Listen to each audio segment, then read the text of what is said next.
Hello everyone, this is Sherri Clark at Lifexcel Carolina today, and I want to introduce you to Allison. Allison is a client of mine who is very near the end of her willpower and weight loss journey. She is a teacher here in the area, so I thought I would ask Allison a couple of questions that may be helpful for some of you guys out there who are considering doing this program.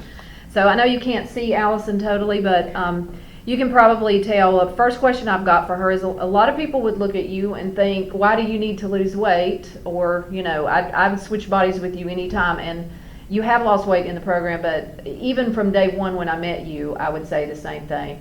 So what was it about the Willpower and Weight Loss program that you thought, I need that, or you know, what interested you about it? Well, first of all, I wasn't necessarily happy with myself. I know, I'm not like a huge, fat, disgusting person or anything like that, and there's always room for improvement. There's always room for me to keep going up in weight, but I wasn't happy with how I looked or how I felt. So I knew that something needed to change, but I wasn't sure what. And so I met you at the health fair, and you said that you focus a lot on emotional eating and stress eating.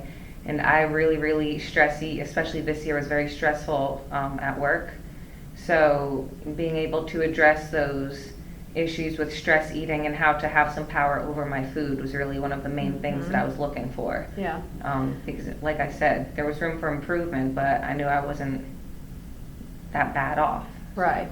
I think that's an important point is you don't have to be 50, 60 pounds overweight to get something out of this program. Just like Allison. So it's a lot more about having control over food and how you feel about your food choices. Do you beat yourself up over your food choices? Or I like to say having peace with food. All right, so I remember the first time I met you, we identified an area that you could work on as overeating. You said a lot of times you ate until you were like stuffed and disgusting feeling. How would you say you are with overeating now? I've gotten a lot better. Sometimes I still struggle with it if I go somewhere and the food's really good, or if I'm distracted while I'm eating, hanging out with friends or family. But I've done a lot better in noticing, first of all, when I'm hungry to start eating, but then when I'm full, slow down and see, do I really need to eat this? How am I going to feel after I eat it? How's it going to make me feel? And instead of just stuffing myself because the food was so good or because I was so stressed out that I just wanted to keep eating, I've been able to switch that around, and I don't even turn to food when I'm stressed anymore. That's great. So that's fantastic. All right, so we talk a lot about note cards in here, making note cards with the skills that we teach you guys, or inspirational sayings. There's different kinds of cards, but you make a card, and then you look at these cards every single day. We ask you to look at them 7 days a week. Allison, I told her she was a teacher, so she had a commute to work. She did something a little different. Sometimes she would actually look at her cards and read them, but she recorded them so that she could listen to them during her commute. So that was a great time saver for her. But I want to talk a little about the cards, and I wanted to say I really see a high correlation of success in this program with people that dedicate themselves to actually reading the cards 7 days a week. And Allison certainly did that. She actually emailed me every single day after she read her cards, and I would get the emails 7 days a week, even over the weekend. So I could tell she was really dedicated towards reading the cards. Can you tell us how over time the cards influenced your food choices, and maybe give us an example of a card and how it was specifically helpful to you? Well, I definitely think at first reading the cards on the actual card is more important than just listening to them. So that way you can become familiar with the cards, see which ones you really like, see which ones you don't necessarily need. And that way you're less distracted. Like, people can be very distracted driving to work with other drivers or whatever else is going on. But when I would sit there and take the time to read the cards at first, I'd have to literally read through the cards and flip it over, read what the backside said, and have it in my mind. And if I realized that I started thinking about something else while I was reading the card, I'd stop and reread it. With the recording while I was driving to work, I couldn't necessarily sit there while I'm driving and keep rewinding it if I got distracted. So up front, I definitely think it's important to read the cards. But once I started to memorize some of the cards, and I could kind of recite the cards with the recording of me reading the cards, I was able to do that in the car and save time. I had a 40-minute commute to work, so I had plenty of time to listen to a 6-minute video of the cards.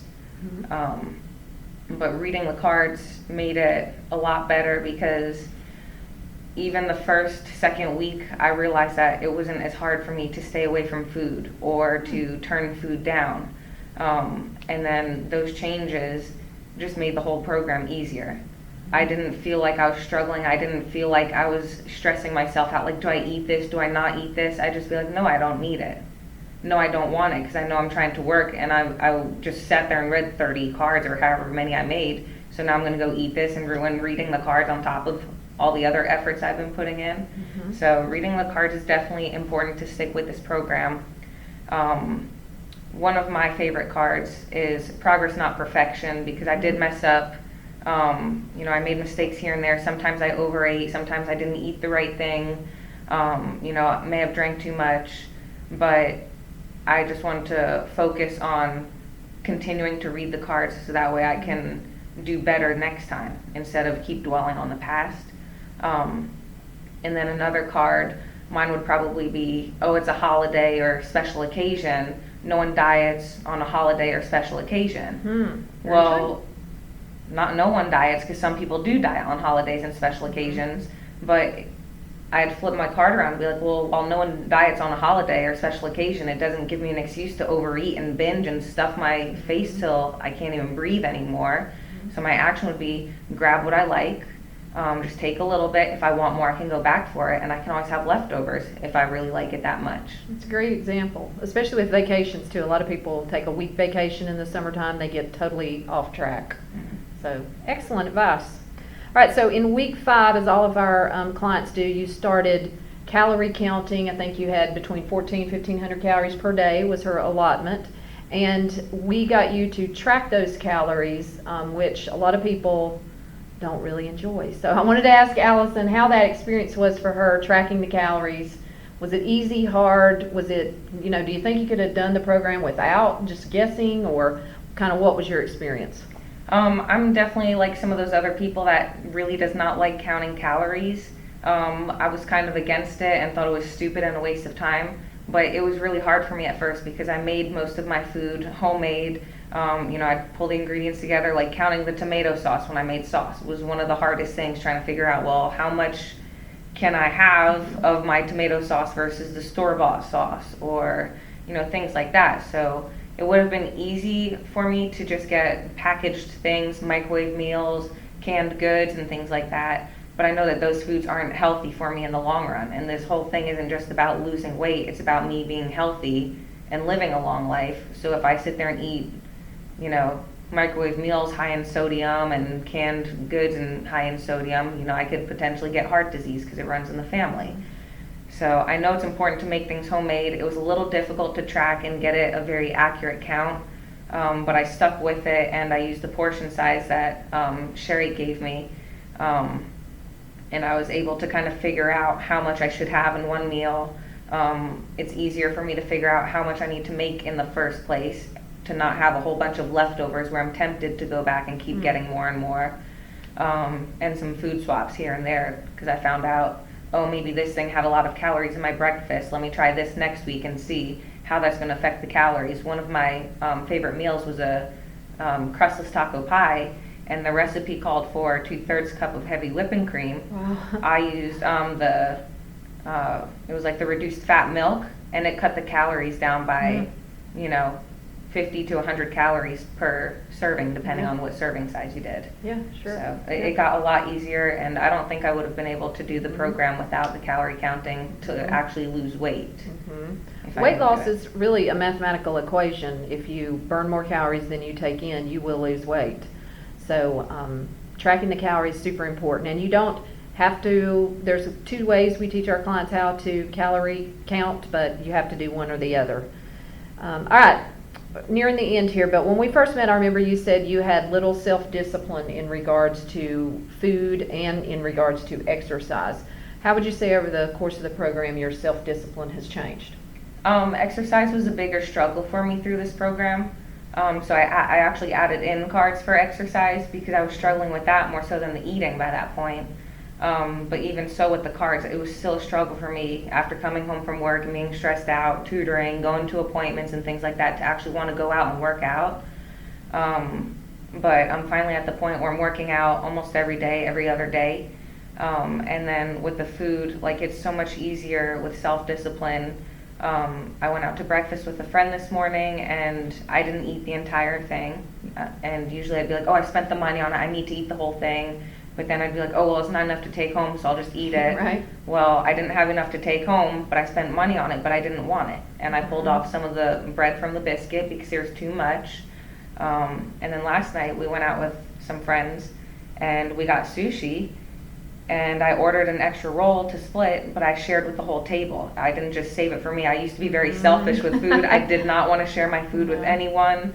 If I shared them with my food, I needed to have a bite of their food in return. But, I ordered that next roll and that sushi roll, and I said, hey guys, help yourself. Have whatever you want, because I want a little bit more and it's really good. I'm still not quite full yet, but help yourself so I don't eat the whole thing myself. And I'm sure you guys are probably still hungry too if I'm a little hungry. Yeah, sure. So. Yeah. Okay.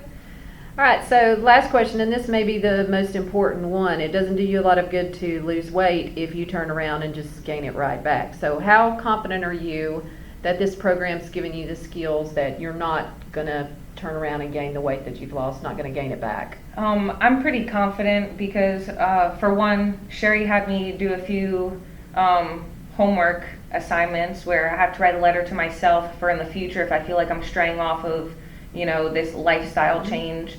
And then I've got the cards. I've got an SOS card if I need to. But I know that people, they say Weight Watchers always helps them lose weight. It always works. But the second they stop Weight Watchers, they always gain the weight back because they don't learn the skills that they need to be able to have that healthy lifestyle. They count the points, and then they get off the program, they stop counting points, and they just gain the weight back. Weight Watchers, I feel like, doesn't focus on a lot of exercise as much as they do with the food part of it too, and exercise is a big chunk of it. If you're sitting there all day, you're not going to lose any weight.